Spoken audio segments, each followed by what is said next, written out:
परंतु आज आम्ही तुम्हाला एक अशी वेगळी प्रथा दाखवणार आहोत की जी प्रथा आजपर्यंत आपल्याला आपण पाहिलेली नसेल किंवा आपण कधी ऐकलेली नसेल। सध्या आपण आहोत उमरे या गावात आणि या उमरे या गावात जवळजवळ श्री सांबा चक्राई भराडीत या देवस्थानाचा शिमगोत्सव साजरा होतोय।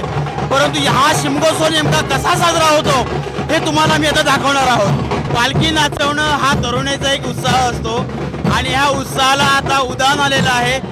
उमरे गावात जो काही शिमगोत्सव आहे ह्या शिमगोत्सवाला आता सुरुवात झाली आणि आपण पाहू शकता या ठिकाणी पालखी नाचवण्याचा कार्यक्रम सुरू झाला आहे। पालखी नाचते, थोड्याच वेळात या ठिकाणी होळी उभी राहील आणि उमरे गावाच्या शिमगोत्सवाला सुरुवात होईल। उमरे गावाच्या शिमगोत्सवाला सुरुवात झाली। या गावातील एक अनोखी प्रथा परंपरा आहे। ही प्रथा परंपरा काय आहे